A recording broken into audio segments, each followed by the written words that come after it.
This is SoapBox Radio. Potting it out there with my lime boots.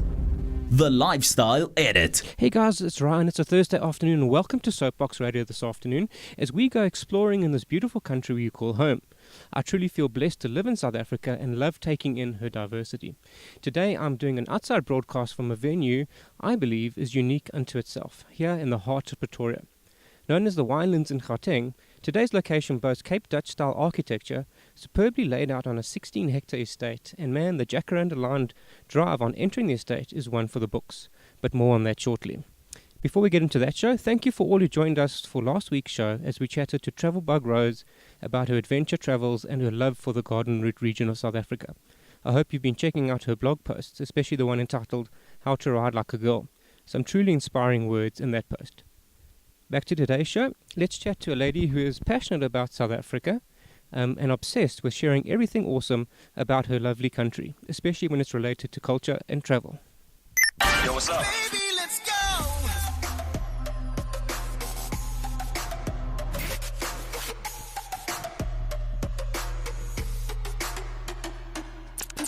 So let me introduce today's guest to you. She says the travel bug hit her as a child as she discovered South Africa through the countless road trips with her family.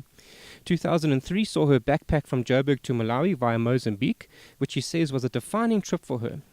Her Twitter handle, Mzansi Girl, was inspired during the 2010 World Cup, after which she continued posting about her love of travel via this medium as a microblogger.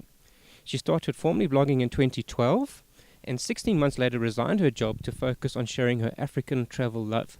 She currently pursues a freelance travel writing and blogging, as well as a digital media consulting business, and declares, "I am passionate about creating good content and assisting small businesses in harnessing the power of digital media." With introductions made, let's jump straight into today's discussion.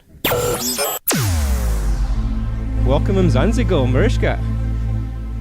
Hi Ryan, thanks for having me on your show. Thank you. Have I summed you up correctly, Meruschka, and your journey so far? I think so. Yeah, it's been haven't realized it's been that long that I've been in this industry, but yeah, it's been an adventure, and I've had lots of fun along the way, and I think that's a lot what I'm about is doing fun things, having a good time, and traveling and sharing it with everyone. It's always interesting to hear somebody else talk about you, and you get you a chance to reflect a little bit on what life has actually been. And we live life every day ourselves. We don't notice those small incremental things which happen, but when you add it all together, it results in an amazing life. Yeah, Twitter just told me yesterday that it was 8 years since I started my Mzansi Girl Twitter word. handle. So that's kind of where it all started. So yeah, it's quite fitting. And yeah, I just remember those great times in the car, finding a beach, fishing with my dad.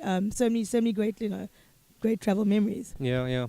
You have a rather unique approach to travel, Meruschka. I dare say fueled by passion. I know you to be a very passionate person. Talk to me about your approach and your application within travel.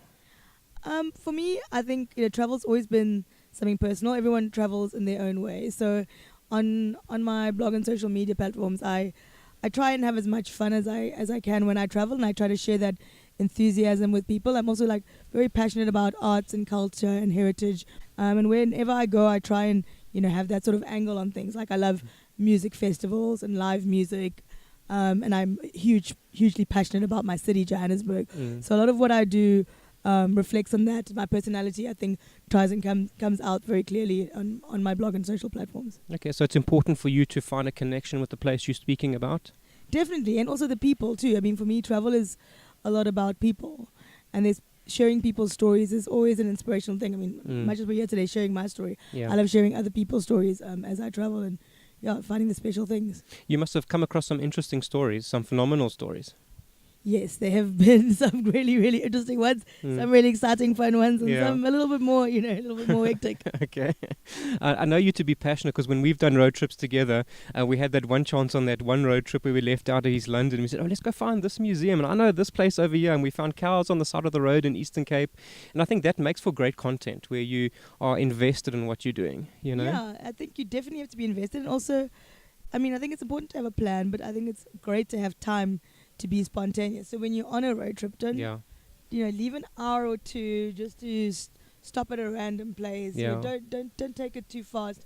Find the interesting things that are on the way, and get off the beaten beaten track a little. Yeah, very much so. I think too much structure can be a bad thing. You don't allow that space to let things happen as they naturally unfold, especially in road trips. Yeah, I mean, I'm a very spontaneous person. So if something exciting is happening, I want to get on the road and get off the road and be onto it. So it's nice to have a little bit of a plan, but it's also nice to freewheel a bit. You could have some sort of structure, Meruschka, you call yourself an Afrophile. Talk to me about this. I'm very passionate about our continent. I think we live in the most amazing continent. It's been, I think the media hasn't always given Africa its fair share, kind of treating it in that sort of way that it's, with the poor little stepchild, pity all the poor African countries. And I think especially from a travel perspective and a lifestyle perspective, it's important to share the different sides of Africa's story and the different narratives. There is not one Africa. We've got all these amazing countries, and each country has so many different cultures and so much heritage. And I think we need to, start talking about Africa's many stories and its different narratives. And I think by Afrophile, it's my passion for Africa and telling Africa's stories and sort of changing the narrative from the negative stereotypes to a more positive one. Do you see that change happening? I mean, you've been doing it for a number of years now. Do you see a change coming about in how we report on Africa? I think there's definitely a change happening. Especially this past year. I mean, it's the rise of the Afrofuturism movement with movies like Black Panther. People are definitely a lot more interested in traveling to Africa, and we've also. I mean, when I first started my blog, everything that was written about South Africa and African travel was just like safari. That's why you come to Africa. That's the only reason, You come for a safari and maybe like fit in a little bit of culture. And even then it was very sanitized culture. I wanted to show that... colonialized type culture. Exactly. I wanted to show that there's so much more. I mean, we have cities that are equal to others all around the world. I mean, Johannesburg is the most amazing, vibrant city. And we have so much more. We have arts and culture. We have a lot to give the world. I mean, that safari is a very important safari. It's an amazing thing. Sure. But there are so much more. There's so much more diversity than the media normally portrays Africa for. You were involved in the Afropunk concert that took place over New Year's here in Joburg, and leading up to that, doing some work with Afropunk. Give me some reflection on Afropunk. Oh, it was a fabulous festival. It was really nice to see Johannesburg come alive during that December New Year's period, where it's traditionally known to be super quiet as the Gauteng is make the max exit to the coast. But it was just so nice to see that sort of cultural diversity, people being proud of their African culture, their heritage, the style, the fashion, the style. Sure, Joburgers have style for days. I mean, I think Vogue did a shoot on the fashion at Afropunk.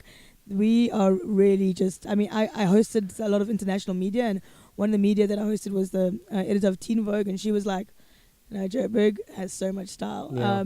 And the music, of course, there was amazing music from, South Africa, amazing South African bands, to international bands like Anderson .Paak, who was amazing. He brought in the new year. I danced like crazy. Okay. And I think it's going to be one of those festivals that's definitely going to be an attraction to stay in Joburg or to visit Joburg over the period. So I'm very excited to see where it goes over the next few years, because we have it for at least 5 years. 5 years, okay. I'm talking about the corporate space, Meruschka. Talk to me about your move out of corporate into what you're doing now, because in the corporate space you were involved in tourism. Yes, so before I delved into the world of social media and blogging and digital, I used to work in tourism in a more formal context. I worked in government, doing tourism policy and development I worked at the National Department of Tourism, was my last job. And basically I'd spent sort of 6 years on and off in corporate, and I just kind of needed some space to be creative. I was feeling a little bit stagnant, and I find that corporate wasn't giving me that flexibility to do what I want to do, to achieve what I wanted to achieve in my personal development space. So it was a really difficult move, leaving a steady, pretty well-paying government job where that it's very stable and nothing's really going to happen. I mean, also I enjoyed it. I got to do some exciting things, and I also got to travel and represent South Africa, which I thought was fabulous. But I just needed more space for creativity to spread my wings. Okay. When we come back, I'm going to keep chatting to Meruschka, Mzansi Girl, and we're going to start delving into South Africa in a little bit more detail. This is SoapBox Radio. Potting it out there with my lime boots. The Lifestyle Edit. Share your thoughts and be part of the show now. Send a message on Twitter or Facebook at My Lime Boots. I'm live this afternoon and chatting to intrepid traveller Meruschka Govender, aka Mzansi Girl. Meruschka, what is your favourite South African city? You're a Durbanite through and through, or is this not where your heart lies? Oh, that's a really hard one. I grew up in Durban, spent most of my childhood there, and I love it to bits. It's an amazing city, I mean, on the beach, best weather in South Africa, and such a rich culture. But I've spent more of my adult life in Johannesburg, and I think my heart lays here these days. Oh, really? Are you no Joburger now? I'm a Joburger, a naturalized Joburger now. Yeah. So, Okay. I just love the energy of the city. It's just changing and evolving so much. I remember when I came to Joburg as a first year varsity student at Wits, it was so different back then. I mean, I lived in Braamfontein then, it was very different to the Braamfontein now. Yeah, I'm sure. Yeah. I mean, I love that it's becoming the city that the world is looking up to in terms of fashion, in terms of music, in terms of culture and arts. There's just so much going on, and it's really sort of shedding its sort of dark reputation. And I think it's only going forward for Johannesburg, and I think it's an exciting time to be here and to live here, especially the inner city. I mean, the inner city is that's where my heart lies too. Mine too. Just changing all the time, and you can go out there and walk these streets and see this amazing street art, and you see these young people skating, like super fashion conscious, but also with their own personal style. And And Joburg are just beautiful people. I was at a concert yesterday at Fate de la Musique, and I just looked around and I was like, yo, this city is lovely. It's so diverse. And that's what I love about it. It really feels cosmopolitan. I mean, it feels African, but it feels cosmopolitan African. It feels like this Afro-futuristic city, and that, things that are happening if you're a startup, if you're a big global corporate, it's a city of migrants, a city of gold. People come there for hope. So, yeah, I'm passionate about Joburg. I love how each of our major cities, I'll just talk about the three, Joburg, Cape Town and Durban, but I think it extends to all cities in South Africa, how they each have their own personality, So a trip to Durban is a wonderful experience, as is a trip to Cape Town or Kimberley, maybe, if that's what you do, I agree. I mean, and that's why I love traveling in South Africa. All our cities have very, very different and unique culture.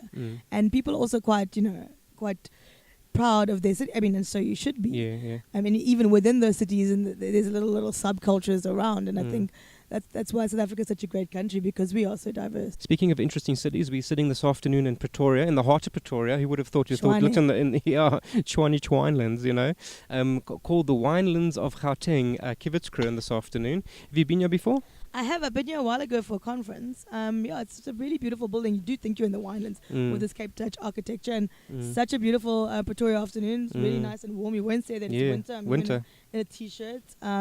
It's so much warmer out here, and there's lovely birds flying around, and we had the most amazing lunch. So Kievits Kroon. Enjoying it, eh? In terms of favourite cities, your favourite African city, if I can press you on that one? Another hard one. I have a deep love for Maputo. I just love that sort of Mozambican vibe. I love that it's a beach city. It reminds me a bit of Durban. Yeah, it is very like Durban. Yeah, but it's just a bit hotter and a bit sweatier. The potholes are a bit deeper. The potholes are a bit deeper.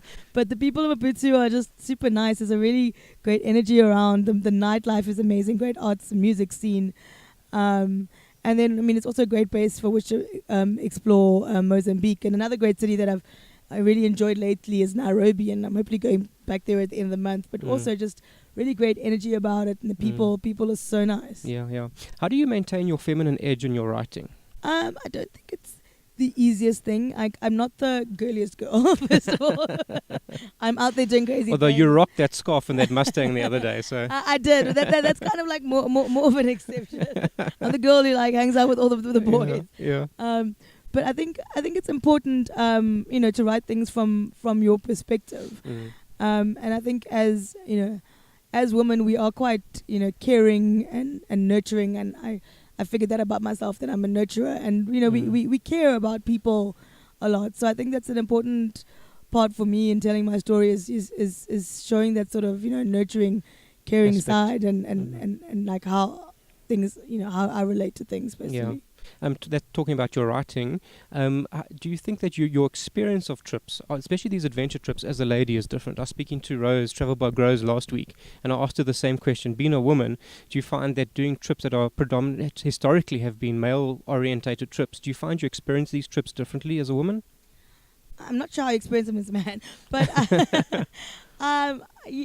I think it's probably a little bit different. Like I know for myself, I call myself a soft adventurer. I'm nowhere near as adventurous as Rose, but I've also been working on my, I challenge myself. Like heights are not my thing. They really scare me. especially ledges and things. And I feel as a girl, we kind of get a little bit more flack, like, oh, you can't do it. You can't do it, and I think that's part of the edge that pushes you. Like, okay, I know it's going to be scary, but I'm gonna do it, even just to show the boys that I can do it. Yeah. I saw you zip lining. Where were we when we were zip lining in the Magaliesberg earlier this year? Was it last year sometime? I think it was last year. And you were game. You were the first one ready to jump off that zip line, and it was quite intense. We had trouble trying to find where the line was going initially, but there you were on the zip line. Yeah, no, remember, this is probably like the 6th or 7th time that I've been ziplining. Okay. You should have seen me the first time. Okay. I wasn't the same. I wasn't that eager. Now I'm like, oh, yeah. Bring it on. Bring it.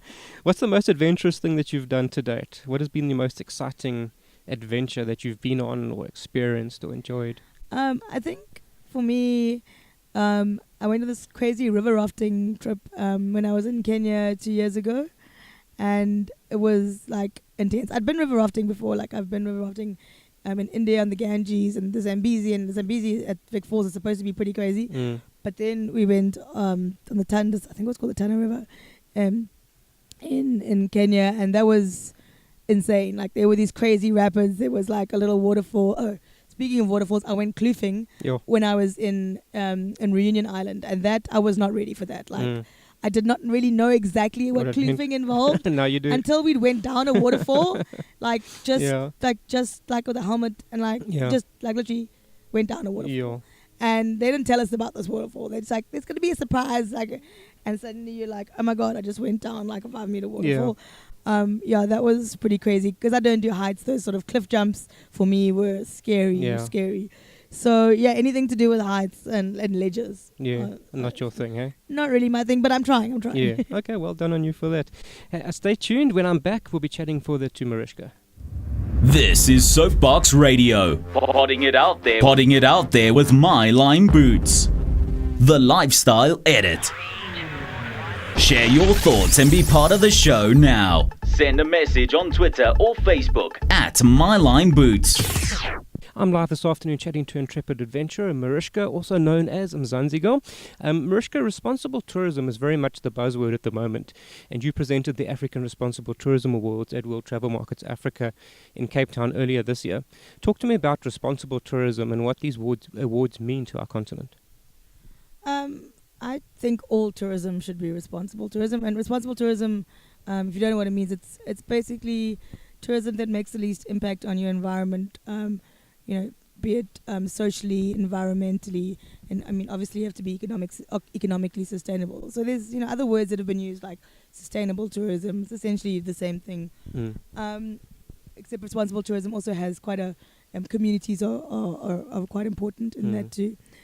I think responsible tourism is super important for, I think, everyone. The tourism industry is as a sustainability. I mean, all businesses across every field, but especially in tourism, because tourism is one of those things that can really sort of make an impact on a place, on a local community or city. I mean, you look at cities that are like overrun by tourism now, like Barcelona. Citizens are actually protesting. They don't want any more tourists because they can't go to restaurants. Rent is getting too expensive for them. So tourism should I think all tourism should be taken from a responsible perspective. I mean, if you're out in a game farm or super remote areas, where are the communities and how are they benefiting from tourism? Are they getting employed in the lodge? But are they getting trained? They're not just doing menial tasks, because tourism labor can be kind of like, again, that sort of colonialism debate. Also, like places like islands where like waste is an issue. Like it was World Oceans Day on Friday. I think that if you are in a beach resort or any sort of water activities, you want your ocean to be pristine so that you actually have a business in 20 years' time. Otherwise, I mean, you're not going to have the business if the coral reefs are degrading, so your scuba divers aren't coming. So I think it's absolutely fundamental to the tourism industry for it to be sustainable in the long term. So you want to keep these pristine environments as pristine as they are, at the same time, you want to involve communities and create economic opportunities. Yeah. I was speaking to Gary Jackson, the founder of Jackson's Real Food Market, and we were talking about sustainability from a food point of view and also getting the community involved. And they say that they look towards 7 generations ahead. What the decisions they're making now, how will that impact upon 7 generations going forward? And I think it's something we need to be doing and thinking about. Are the tourism operators and people within that space, are they taking responsible tourism seriously? Are you finding that? I think people are getting better at it. I think we've still got a way to go. I think in South Africa we're doing a pretty good job compared to other destinations worldwide. I mean, we have responsible tourism standards. It's in our national tourism policy, responsible tourism policy papers. So from a perspective of we're actually doing pretty well. But the actual industry still, I think there's still a way to go in terms of getting more involved. I think that's why it's important for awards like the African Responsible Tourism to acknowledge best practice in the sector, and so people can learn from each other. And it's quite exciting to see the innovations that people are coming with especially like now in Cape Town, the whole water crisis. Tourism businesses have been doing some really, really interesting stuff down there. It's interesting you raised that point. When I was in Cape Town for World Travel Markets, I did a bit of a water show as well. And I interviewed a couple of people. One of them was a lady who runs a guest house in Simonstown.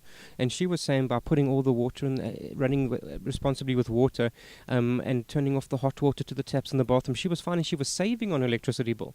So, I mean, there's these economics incentives for people to be applying these approaches to tourism, you know? Definitely. I mean, once you start doing water and energy audits on your property and, you get the solar in, you get the LED lights, it's going to cost you some upfront really capital upfront. And I think the Department of Tourism actually have grants for some of these things already. Yeah. I think it's called some sort of greening initiative where they will actually actually give you some of that money back in grants. I can't specify, but I think that's really, really good too, to get our industry to operate more responsibly. So how do I, as a average Joe soap person tourist, how do I make sure that I'm being responsible? It's one thing for the operator to be responsible. How do I make sure that I'm being a responsible tourist?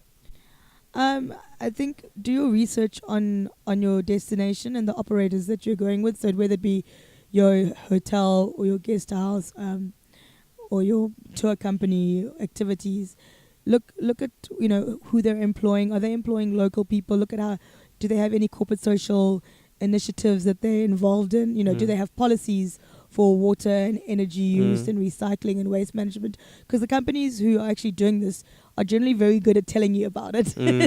So they will actually have responsible tourism policies on their website, and if you're not sure, ask them. I think a very big issue at the moment is, especially in South Africa and Africa, is animal interactions, and big issue. It's something that I'm very passionate about, is animal interactions and tourism. I don't feel like we should be encouraging any interactions with wild animals in any way.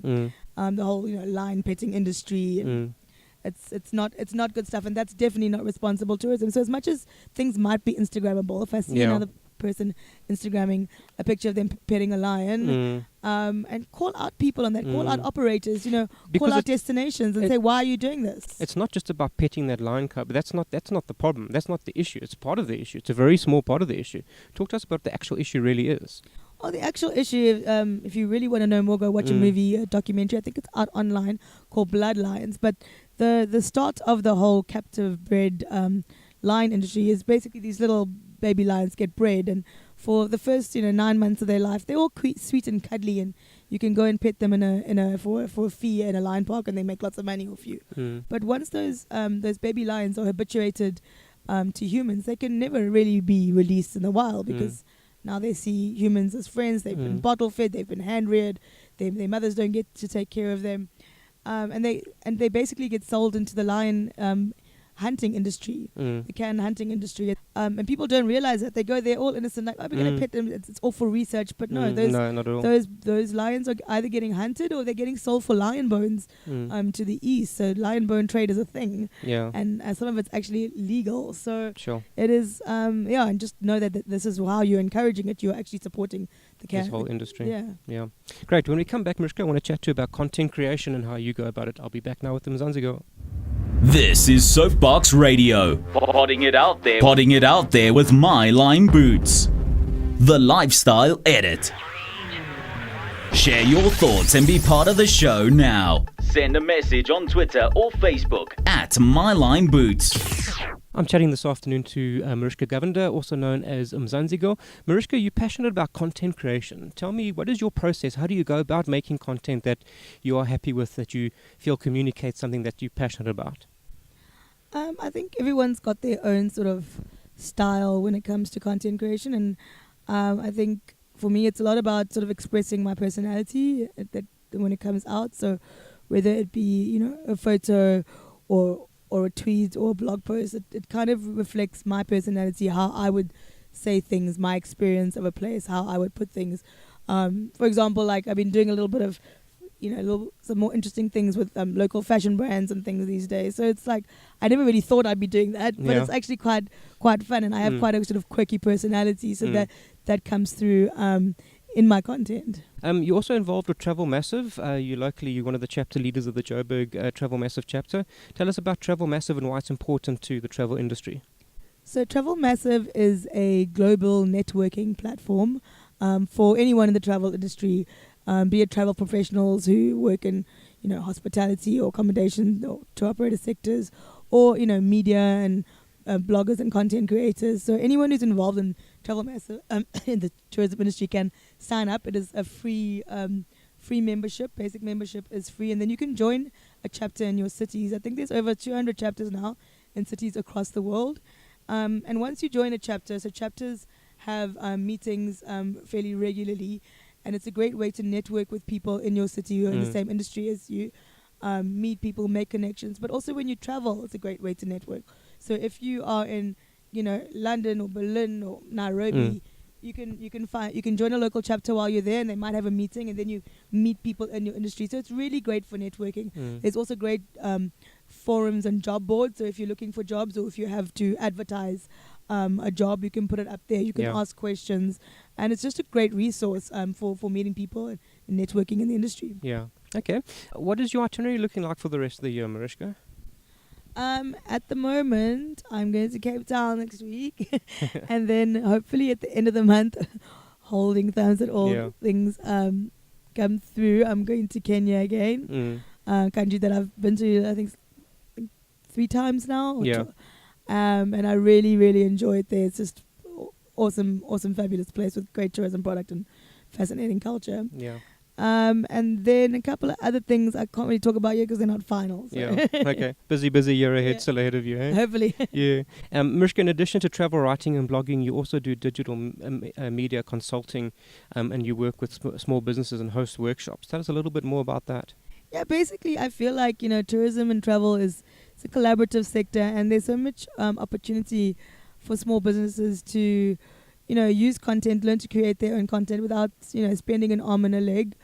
And I feel that there's just, skills that need to be shared, that small businesses can do so much with a few simple skills and a few tools, and they can manage their own social media. And I feel like there's a long way to go to teach small businesses to do that. And I love, sharing my love and tips and sort of easy things that you can do as a small business to help grow your social presence. Well, it's almost time for us to jump back in our Land Rover and leave. Our show is nearly over. Did you enjoy our drive here in that rather comfortable car? And I mean, look at this amazing place it's brought us to. It's a fun car to drive. It was super smooth. Actually, I just didn't realize how quickly we got here. Normally you feel like Pretoria is quite far away, and we're in the north side, so it's like basically like another province. But it went so smoothly, and it's a beautiful car. Yeah, we had a good drive. Meruschka, as we wrap up, tell me, what has life taught Meruschka Govender to date?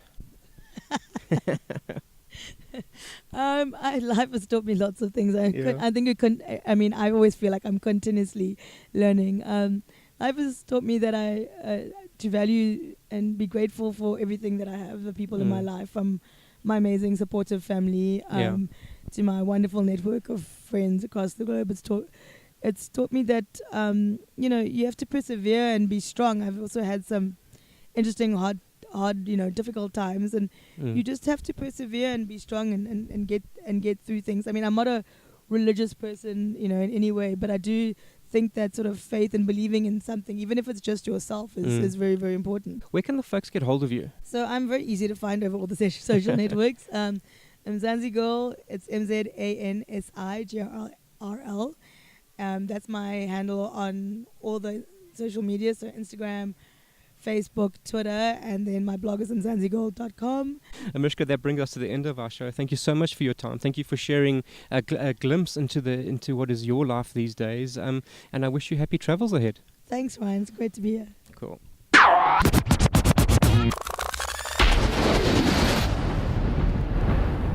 Well, guys, that brings us to the end of another episode of SoapBox Radio. Thank you for joining me, and I'll see you again next week. You've been listening to SoapBox Radio, podding it out there with my Lime Boots.